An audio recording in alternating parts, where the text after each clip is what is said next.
E bem-vindo, meus amigos que falam português. Eu sou Joe Flores, advogado em Texas. Aqui comigo é um melhor amigo meu de Brasil e forte abraço a gente em Brasil, pessoas em Brasil que têm interesse em negócios. Bem-vindo, Miguel. How are you? Oh, muito bem, tudo bom? Tudo bom, graças a Deus. Queria fazer umas perguntas sobre negócio e tudo isso. Conte-nos um pouco de sua educação, formação e sobre a sua família, por favor. Ok, minha formação acadêmica é em business, né? Eu fiz administração de empresas e meu primeiro emprego foi numa empresa americana, na verdade, do segmento financeiro, Banco de Boston, onde eu iniciei. Depois eu fui para um outro banco americano, Bank of America, que na ocasião era o maior banco do mundo, e a terceira instituição financeira que eu trabalhei foi um banco holandês chamado ABN AMRO Bank. Então eu tive um total de 26 anos nesse segmento financeiro. E quando eu saí, né, do setor financeiro, eu trabalhei bastante no setor de petróleo, empresas prestadoras de serviços, né, para a maior empresa brasileira de petróleo, que é a Petrobras. A Petrobras detém uma tecnologia muito grande no setor em águas profundas, né, na exploração, dá aproximadamente 10 mil pés, ela consegue produzir óleo, produzir petróleo e na camada de pré-sal. E, enfim, mais recentemente eu estou engajando nos últimos 2 anos no setor de telemedicina, que também eu vejo como um setor muito, muito fértil para desenvolvimento de negócios. Conta-se um pouco de telemedicina. O que é a frase? A telemedicina, que serviço é isso? A telemedicina, ela tem várias frentes. Na que eu estou focado nesse momento, ela basicamente é no setor de diabetes, né, o monitoramento de diabetes, né, e de glicose, e também a pressão, né, a pressão arterial também é um outro segmento. Isso numa população de 202 milhões, então tem um percentual grande, no caso de diabetes tem uns 6%, ou seja, 12 milhões de pessoas tem algum tipo, né, de algum dos níveis, alguma das categorias de diabetes, né. E no caso de pressão arterial, o número é maior, nós estamos falando em aproximadamente 31 milhões de pessoas tem também alguma forma de pressão elevada. Então, e essas duas doenças, essas duas síndromes causam vários efeitos negativos. No caso de diabetes, não tem controle, resulta em cegueira, resulta em amputação de membros, isso tudo tem uma perda de qualidade de vida e também um fluxo muito grande de pessoas indo aos hospitais, né, para isso, e custo, né, também existe um custo financeiro muito, muito elevado dessa forma, que existe uma medicina, que não é uma medicina preventiva no Brasil, então é uma medicina só de remediar e não de prevenir. Então a telemedicina, o monitoramento promove então uma forma de minimizar essas duas síndromes, né? Então é fantástico, inclusive nós temos um estudo que foi conduzido num hospital público lá em São Paulo, em que, num grupo de 1.000 pessoas, durante 2 anos e meio, em que houve uma sensível redução da necessidade da ida de emergências na ordem de aproximadamente 70%, houve também uma redução da hospitalização, aproximadamente 65%, e uma redução de custos, que também é um fator importante, né, que está sob pressão, custo, né, na área de saúde, de 26%. Quer dizer, então a telemedicina nós vemos como um futuro muito, muito promissor a implementação, como várias formas de qualidade de vida e redução de custos. E, em sua opinião, qual é o potencial de crescimento no negócio de saúde no Brasil para investimento para estrangeiros? É um setor bastante grande lá, porque a população é muito grande, existe um déficit, né, na cobertura de saúde. Então é também um setor que pode ser bastante interessante. Já existem vários grupos internacionais operando lá, mas ainda tem um apetite, o mercado ainda tem um apetite grande para essa área de saúde no país. Por que você está interessado em trazer Texas e Brasil através de sua empresa Quadrotex? Eu acho que existe muita sinergia entre os dois estados. E essa sinergia já vem de longe, foi muito e foi em grande parte resultado da indústria de petróleo, né? Que no Brasil, sobretudo no estado do Rio de Janeiro, que tem no seu DNA o setor de petróleo, e assim como nos Estados Unidos é o Texas, que também é o principal produtor, né, do país, né, na área. Então houve muita troca de tecnologia, então consequentemente começaram a surgir muitos outros negócios, né, por causa desse movimento, né, de pessoas do Texas e no Brasil. Então eu vejo como a tecnologia, a infraestrutura aqui no Texas é muito boa, aqui no sul do Texas, o porto do porto de Corpus Christi, que hoje é o 5º maior, né, dos Estados Unidos, e está caminhando para ser o 4º. Então acho que é um grande gateway para trocas comerciais e exportações, importações dos dois lados.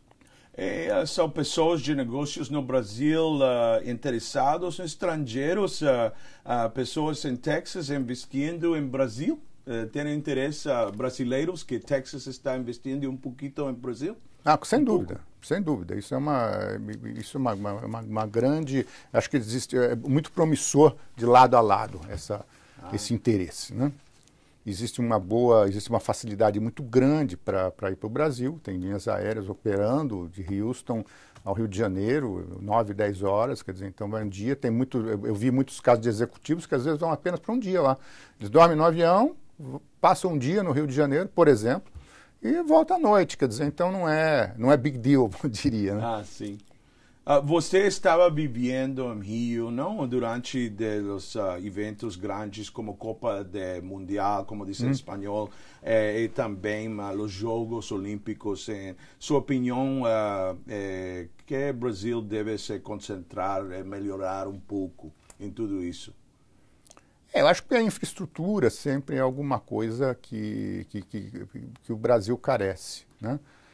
Tem necessidade de ter melhores estradas, mas foram feitos as Olimpíadas, no caso do Rio de Janeiro, trouxe melhorias muito significativas no transporte, no deslocamento público, a cidade se remodelou, modernizou, então eu vejo que foi bastante positivo, mas ainda existe, claro, o país tem um apetite grande para investimentos em infraestrutura, que é alguma coisa que aqui nos Estados Unidos é fantástico, esses portos e estradas. Quer dizer, então o Brasil tem que procurar se aproximar mais dos Estados Unidos nessa infraestrutura, porque conseguindo isso, vai ter um aumento muito grande na produtividade de tudo, no transporte, de grãos e tudo, acesso a portos, enfim. É alguma coisa que carece no Brasil, sim, a infraestrutura. Não. Você ha vivido toda a sua vida em Brasil, não? Quais são algumas semelhanças e diferenças entre os Estados Unidos e o Brasil? É uma pergunta muito grande, não? Bom, acho que... Um exemplo. Eu acho que a semelhança que tem entre os dois países o interesse mútuo, né? Nós gostamos muito do lado pragmático do americano, né? Então isso é uma coisa muito bacana. O pragmatismo americano está presente nas pequenas coisas, né?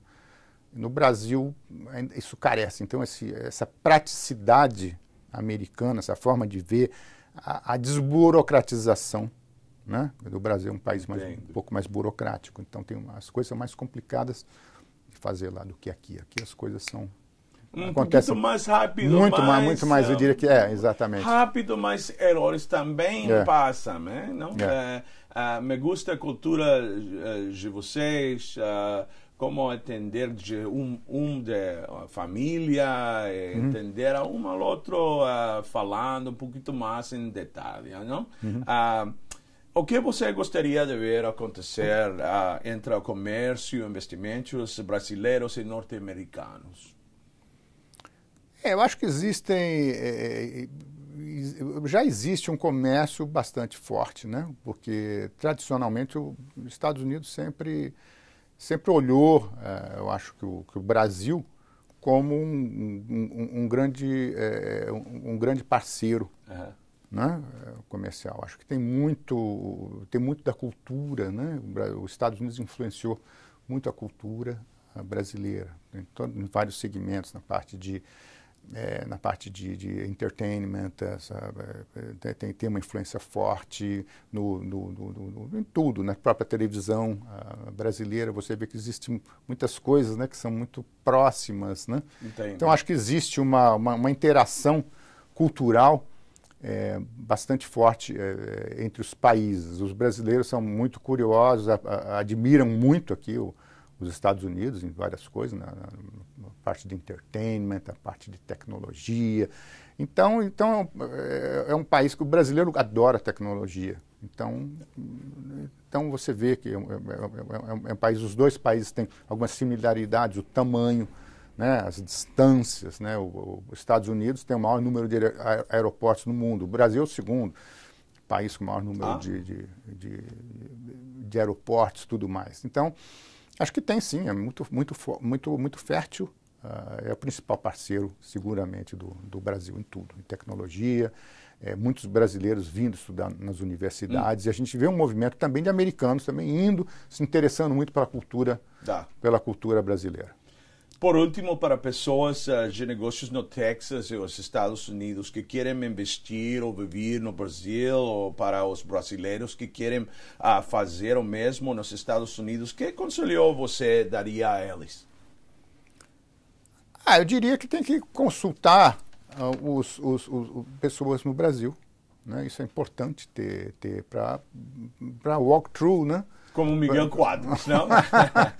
Levar ao ambiente de negócios, conhecer melhor o ambiente de negócios, isso é muito importante. Tem que ter um bom advice para poder estar penetrando no mercado brasileiro. Mas eu acho que existem oportunidades em muitos segmentos, em quase todos os segmentos. Agora é importante estar a pessoa sendo acompanhada, tendo uma boa forma de consultoria, alguém levando nos caminhos certos, né, para poder atingir os resultados. Obrigado por seu tempo em nosso programa de televisão, Miguel. Ok, meu prazer. E espero que o nosso público do Brasil na internet, aqui no Texas, aprendido com sua vasta experiência em negócio e banco financeiro também. Se eles querem entrar em contato com você, Quadrotex, que e-mail que você preferir? Você tem aqui uma Quadrotex e também para o seu e-mail personal também você tem, não? Exatamente, vamos colocar aqui no vídeo, porque às vezes é difícil as pessoas dizendo, né? É difícil anotar, então colocar no vídeo aqui o nome aqui embaixo. Isso, ok? Mais uma vez, quero agradecer ao senhor Miguel Quadros, presidente de Quadrotex, abraços fortes para o brasileiro, para sempre fazer-me sentir como em casa quando visito seu grande país. Obrigado e que Deus te abençoe.